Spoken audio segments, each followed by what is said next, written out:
Bendiciones, hermanos. Gracias a Dios aquí estamos nuevamente, ¿verdad? En este espacio de Avanzando en la Enseñanza.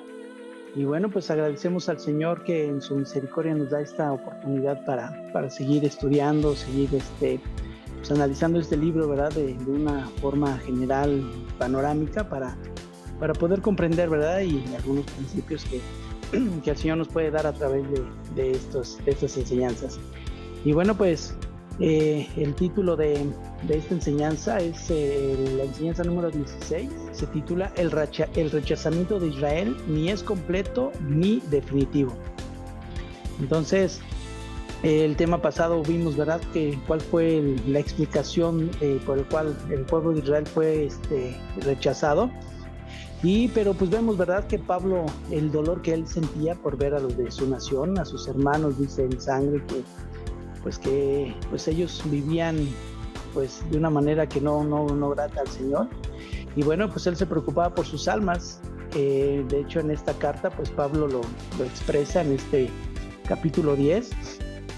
Pero bueno, pues vimos, ¿verdad?, que el rechazo del pueblo de Israel pues fue porque ellos querían seguir ellos pues viviendo por las obras y no tanto por la fe en Jesucristo, ¿no? Vemos que la Escritura dice que el que confiese que Jesús es el Señor y cree que Dios le levantó de los muertos, será salvo. Entonces, es la fe en el Señor y ya no por las obras de la ley. Eso es lo que Pablo trataba con los romanos. Pero bueno, vamos a continuar con este estudio en Romanos 11, lo vamos a analizar, es todo el capítulo 11, vamos a sustraer solamente algunos textos y vamos a hablar de una manera general, pero les voy a leer el verso 1 que dice de la siguiente manera. Digo pues, ¿ha rechazado Dios a su pueblo? En ninguna manera, contesta inmediatamente Pablo, ¿verdad? Seguido a su pregunta. Dice, porque yo también soy israelita, de la descendencia de Abraham, de la tribu de Benjamín. Entonces Pablo en esa pregunta dice, Dios ha rechazado al pueblo, inmediatamente él pues da un no rotundo, ¿verdad? Es un no absoluto y dice, en ninguna manera. Y bueno, lo que Pablo da a entender en este aspecto es de que, bueno, pues tampoco a él lo rechazó, ¿no? Siendo que Pablo dice la escritura, fariseo de fariseos. Pablo se presenta, ¿no?, como Dios mismo siendo israelita de la tribu de Benjamín, ¿no? La tribu más pequeña de Israel. Dice, siendo yo también, pues, dando a entender eso, ¿no? Yo también era un hombre duro en el corazón, perseguido de cristianos, dice, pero da a entender esa parte, ¿no? Ni él fue rechazado, pero también pues da esa explicación, ¿no? Da más bien ese entender también que Pablo desde el vientre, ¿no?, de su madre fue el elegido para el Señor por la soberanía de Dios. Y en su tiempo, pues Pablo fue convertido. Entonces, pues vemos, ¿verdad?, que Dios en su misericordia, también él de lo más vil, de lo más menospreciado, Dios puede escoger. Y pues lo que la escritura continúa es que Dios también separa o se prepara Dios también con remanentes, porque del verso 2 al verso 5 Pablo lo explica de esta manera, ¿no? También que dice, bueno, pues Dios no ha rechazado a su pueblo, y da el ejemplo de Elías. Elías, pues, él se fue, estuvo en una cueva y él, pues, angustiado, triste, deprimido, ¿verdad? Que por la persecución que había de los profetas, y él escondido, él decía, pues, persiguen están persiguiendo, los están matando, ahora también quieren atentar contra mi vida. Pero Pablo da esta explicación, ¿verdad? Para dar a entender o para, pues, que el pueblo entendiera que Dios se había preparado, ¿verdad? También ese remanente, que esto viene en Primera de Reyes, capítulo 19. Y bueno, pues Pablo les dice, pues así como Elías, él pues pensaba que ya no había, que solamente quedaba él, pero ¿qué le dijo el Señor, verdad? Me he preparado también a 7,000 hombres que no han doblado rodillas ante Baal. Entonces, es el remanente que Dios siempre tiene. El verso 5, Pablo lo expresa, dice, así también aún en este tiempo ha quedado un remanente escogido por gracia. Así es que siempre Dios se ha proveído y se proveerá de esos remanentes. Desde el Antiguo Testamento, y bueno, pues lo hará también en estos tiempos finales. De igual manera el Señor lo va a seguir haciendo. Por eso, hermanos, pues debemos estar prestos, ¿verdad?, para ser usados por el Señor. llevar las buenas nuevas de salvación en medio de esos tiempos cada vez más y más difíciles, hermanos. Entonces, Dios se provee de esos remanentes. En el verso 7, igual Pablo hace la pregunta, dice que pues lo que buscaba Israel no lo ha alcanzado, pero los escogidos sí lo han alcanzado y los demás fueron endurecidos. Aquí vamos a ver algunas cosas que son muy interesantes. Más bien a la pregunta que hace Pablo, ¿qué pues? ¿Lo que buscaba Israel no lo ha alcanzado? Nosotros vemos que ¿qué buscaba el pueblo de Israel? Bueno, pues él buscaba agradar a Dios, eh, pues para salvación, pero ¿por qué no lo logró alcanzar? Es lo que apunta, ¿verdad? Dice, no lo ha alcanzado. Entonces, ¿qué dice en Romanos 10, del 3 al 4, en lo que estudiamos en el tema pasado? Que dice, ignorando la justicia de Dios y procurando establecer la suya propia, no se han sujetado a la justicia de Dios, porque el fin de la ley es Cristo, para justicia a todo aquel que cree. Entonces, pues vemos que algunos de los israelitas no lograron agradar a Dios porque continuaban viviendo por las obras de la ley. Pero dice que había unos escogidos, pero los escogidos que sí agradaron a Dios, pues fueron los que creyeron en Jesús, ¿verdad? Los que creyeron por la fe en Jesucristo. Eso es los que alcanzaron, ¿verdad? Esa gracia, alcanzaron esa salvación. Y así es como nosotros debemos seguir caminando, hermanos, en fe en Cristo para esa salvación. Pero en la parte final del texto dice, y los demás fueron endurecidos. Recordemos que Dios es soberano, tanto para otorgar salvación como para endurecer los corazones. Recordemos a Faraón, ¿verdad? Que él, cuando el Señor Moisés se presentaba, decía, bueno, déjanos ir, salir a ofrecer un sacrificio, una ofrenda a nuestro Dios en camino de 3 días, vamos, y ¿qué decía Faraón? No, pues no los dejaba ir, pero cuando llegaba la plaga, entonces él, pues en su corazón decía, ¿saben qué? Pues sí, váyanse, nada más ora por mí, ora por esta nación y que esas plagas pues se retiren, ¿verdad? Ora a tu Dios. Y cuando cesaban esas plagas, ¿qué hacía? Él dice la escritura que él endurecía su corazón. Pero llegó el momento en el que pues fue Dios quien endureció el corazón de Faraón, a pesar de que él ya estaba preparado para mostrar Dios a través de ello las maravillas a todo el mundo, pero también él tuvo esa oportunidad y él decidió endurecer su corazón, por lo que también Dios pues lo omitió a ese juicio, ¿verdad? Dice en el libro de Proverbios 16:5, abominación es a Jehová todo altivo de corazón, ciertamente no quedará impune.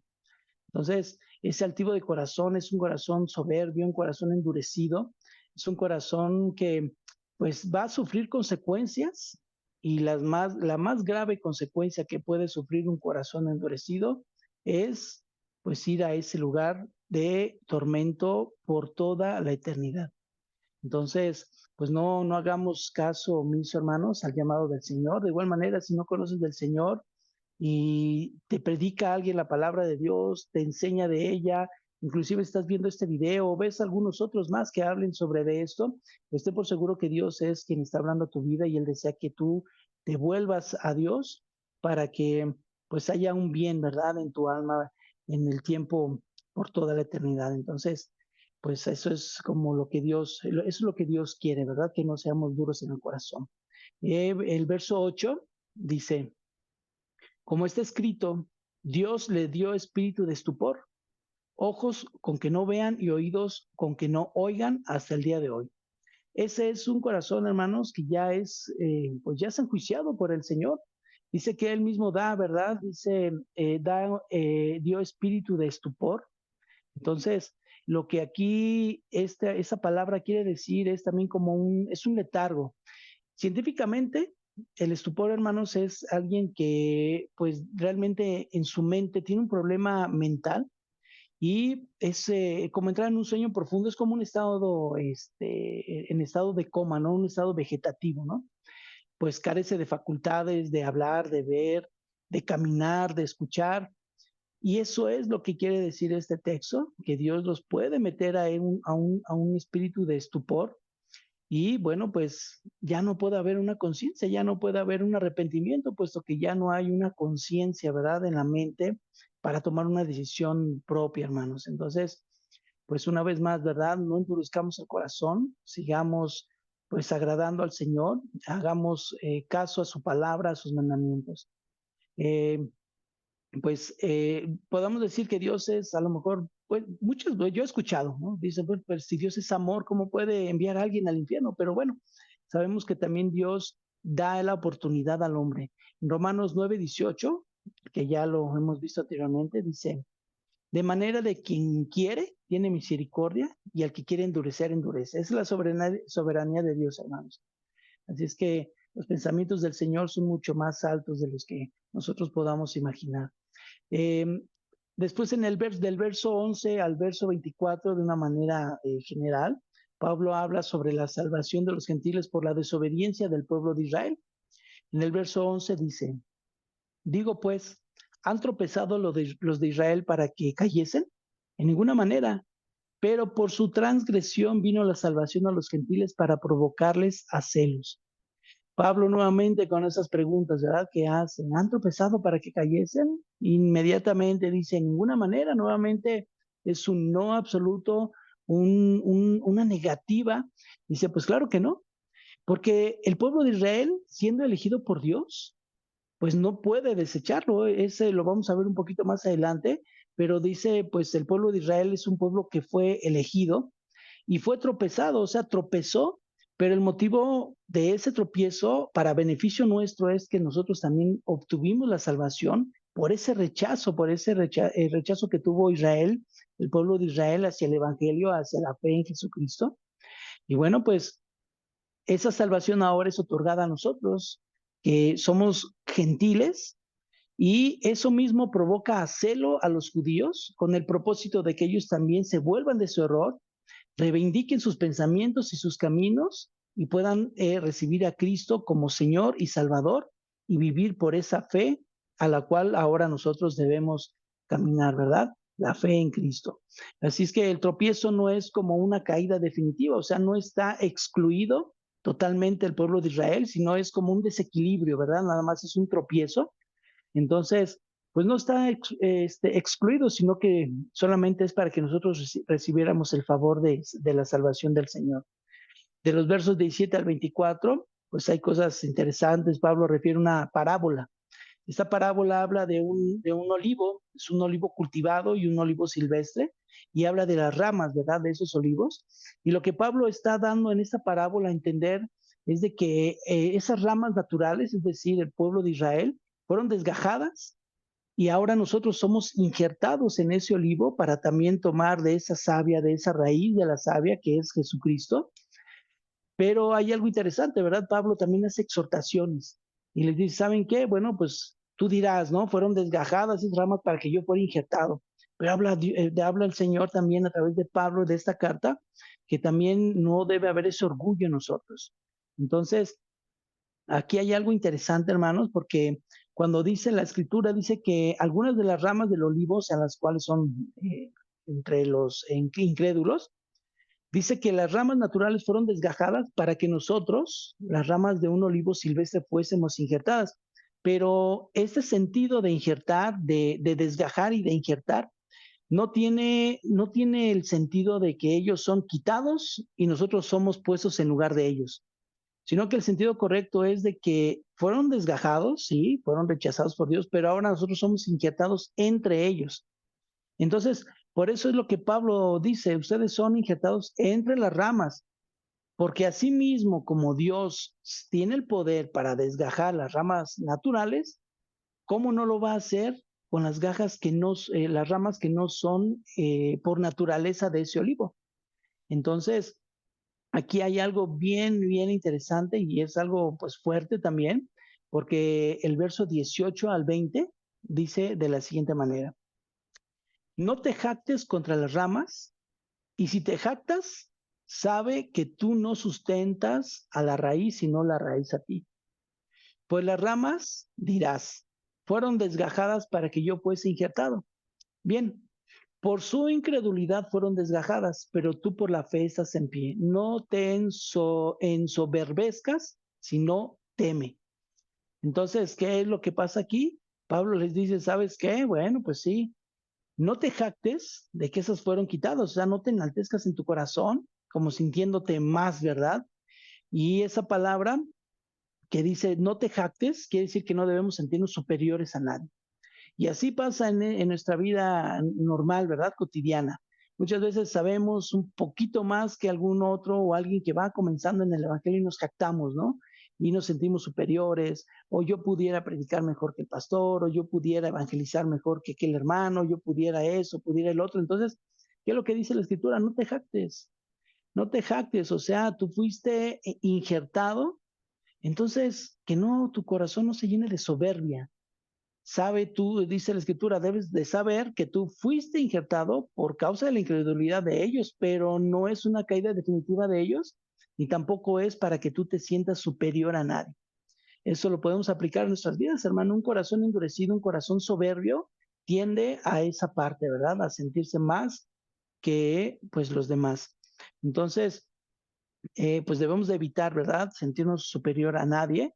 No debemos ser incrédulos en esa parte, sino saber que Dios tiene el poder de poner y de quitar. Entonces, debemos nosotros también tener ese temor.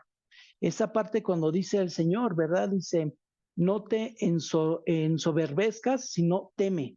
Esa palabra de temer, hermanos, bueno, es no pensar, no se debe pensar con altivez, y usa este verbo, es una orden en un tiempo presente, hermano, o sea, continuo, tenemos que vivirlo día a día. Y bueno, ¿de qué no deberíamos de temer? Dice ahí, teme, o sea, ¿de qué es lo que deberíamos, no? Temer.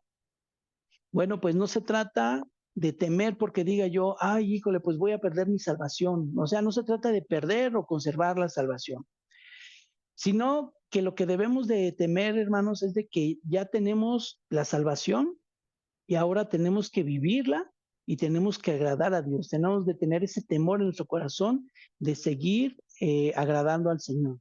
Entonces, caminar en el temor de Dios, procurar cumplir sus mandamientos, pero realmente, hermanos, quien no es salvo, lo que el texto apunta es de que ellos o quienes no conocen del Señor tienen la misma oportunidad, como nosotros también la tuvimos y la aprovechamos y la estamos aprovechando. Bueno, pues no es de perder la salvación o no perderla, sino de que se tiene la oportunidad de entregar la vida a Cristo, se tiene la oportunidad de creer en el Señor, de vivir en fe y desaprovecharla. ¿Y cómo? Pues a través de la palabra, a través del Evangelio. Nos predican la palabra, endurecemos, muchas veces endurece el corazón y rechazamos la palabra. Entonces esa oportunidad de salvación la estamos perdiendo. Pero ahora que nosotros la tenemos, ahora tenemos que cuidarla, pero no cuidarla para no perderla, sino cuidarla en el sentido de que ahora nosotros tenemos que vivirla agradando al Señor. Porque alguien, hermanos, que es salvo, de hecho, pues su vida es agradar a Dios siempre. Alguien que no es salvo es muy fácil, hermanos, de identificar. Dice la palabra que por sus frutos los conoceréis. ¿Y qué es esto? Es alguien que practica, es la practicidad del pecado, ¿no? Alguien que va a la iglesia y saliendo de la iglesia sale y toma, pues se embriaga, alguien que sale de la iglesia y se droga, alguien que se sale de la iglesia y se va con la amante, alguien que sale de la iglesia y comete pecados de ese tipo, hermanos, es una muestra clara, hermanos, que esa persona realmente no es nacida de nuevo. Entonces, no es juzgar a nadie, sino simplemente que la escritura es quien lo juzga y nosotros juzgamos con justo juicio, pero no para condenación, sino también para poder nosotros hacer algo para el bien de ellos, para el bien de su alma, evangelizar, hermanos, hablar de la palabra y que puedan nacer de nuevo. Entonces, pues ahora que nosotros estamos injertados en ese olivo cultivado, no un olivo silvestre, ahora estamos en el olivo cultivado, estamos injertados entre las ramas naturales, pues debemos, hermanos, de dar una respuesta favorable al Señor, caminando en obediencia, porque la retribución se da, hermano, para bien o para mal. Les voy a leer lo que dice Deuteronomio 7, del 9 al 11, dice: Conoce pues que Jehová tu Dios es Dios, Dios fiel, que guarda el pacto y la misericordia a los que le aman y guardan sus mandamientos hasta 1000 generaciones, y que da el pago en persona al que le aborrece, destruyéndolo. Y no se demora con el que le odia, en persona le dará el pago. Guarda, por tanto, los mandamientos, estatutos y decretos que yo te mando hoy que cumplas. Es decir, esta palabra lo que dice y lo que apunta es, ¿sabes qué? entrega tu vida, obedece los mandamientos, porque de lo contrario yo mismo te daré el pago. O sea, en persona, hermanos. O sea, no es que él va a mandar a alguien a, no, en persona. ¿Se imaginan lo terrible que ha de ser, hermanos, enfrentarnos con un Dios airado? Con un Dios que, si con el murmullo de su voz creó todas las cosas, ¿se imaginan a un Dios airado? Airado con el pecador todos los días de su vida, dice la Escritura, y con esa voz de mando como trompeta de Dios, que salga de él esa voz que retumba y que diga, maldito id al fuego eterno. Es algo tremendo, hermano, es algo estremecedor. Esto es algo que de verdad, si lo consideramos, lo pensamos, no vamos a alcanzar a llegar a esa plenitud del conocimiento, pero sí, hermanos, se nos conmueve, hermanos, el alma y el espíritu a quienes conocemos del Señor y sabemos que puede llegar ese día. Entonces, pues así es lo que está hablando Pablo, en que pues no endurezcamos el corazón, en que vivamos en esa fe. Y posteriormente, lo que Pablo también habla es de que dice que también todo Israel será salvo. Entonces, pues eso no refiere, hermanos, a que precisamente todo el pueblo de Israel, sin faltar alguno, va a ser salvo. O sea, no apunta a eso, sino que hay comentarios o los comentaristas que han estudiado a profundidad estas palabras hacen referencia a un adjetivo que es dice todo, todo como un adjetivo usado por Pablo en el original, y la palabra es paz, y su definición es todo, cualquiera, cada uno o el todo. A lo que refiere es que todo o cualquiera que acepte a Cristo como Salvador y camine en fe será salvo. Y bueno, esto aplica a judíos y a no judíos.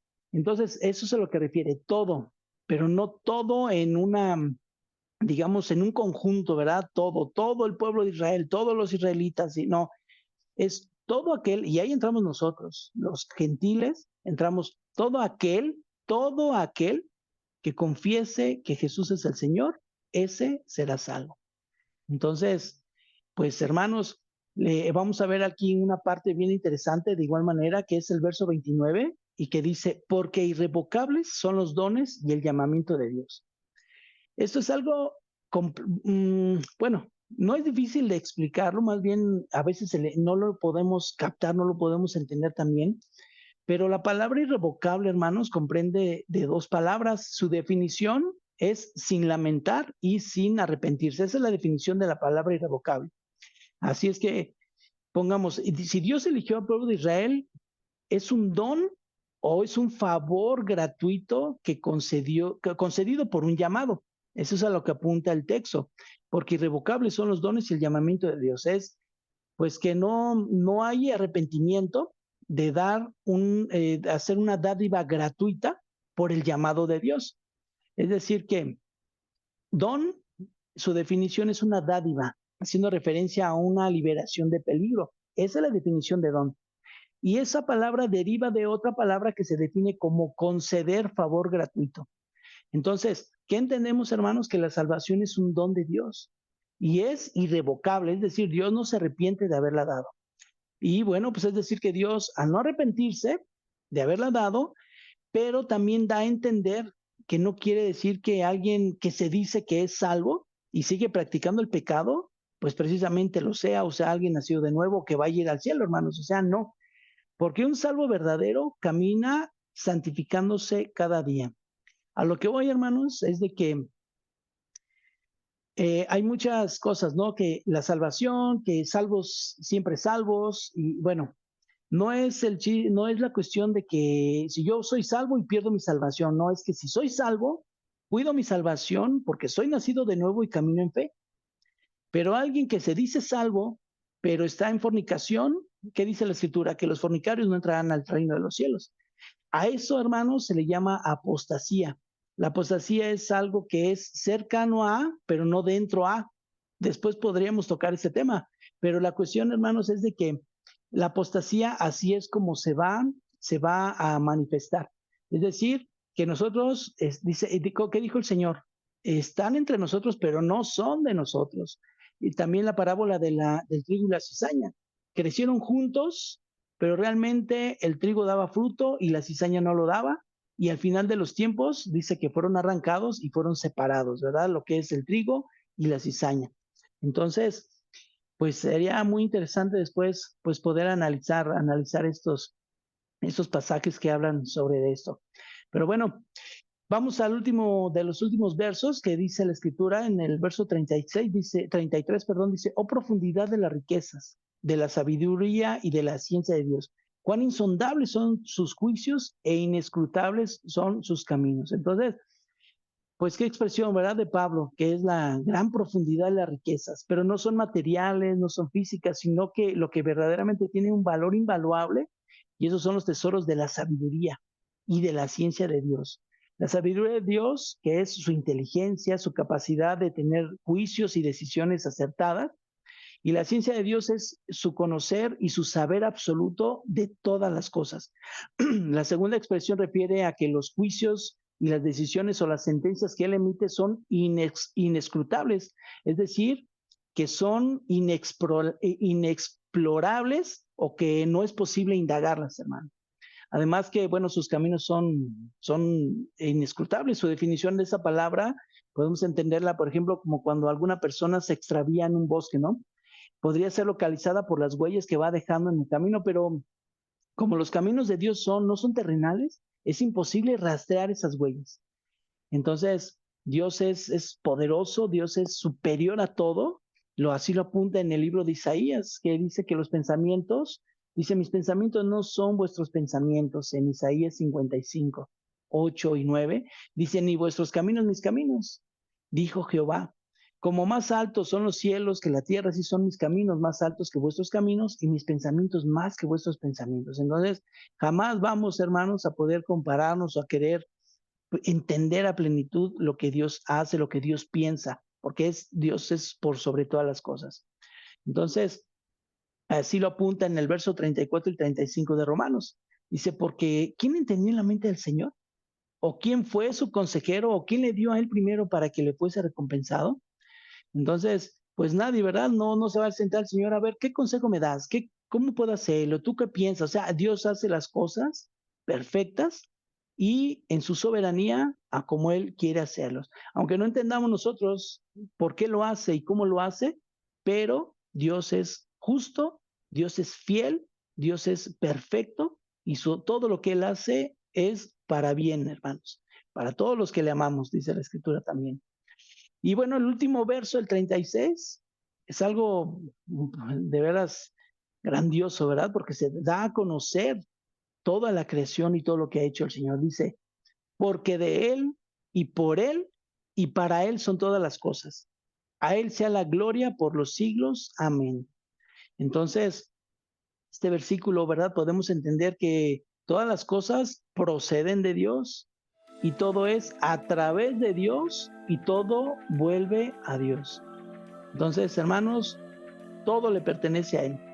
Todo procede de Él y es a través de Dios por quien obtenemos bendiciones y todo vuelve hacia el Señor porque todo le pertenece.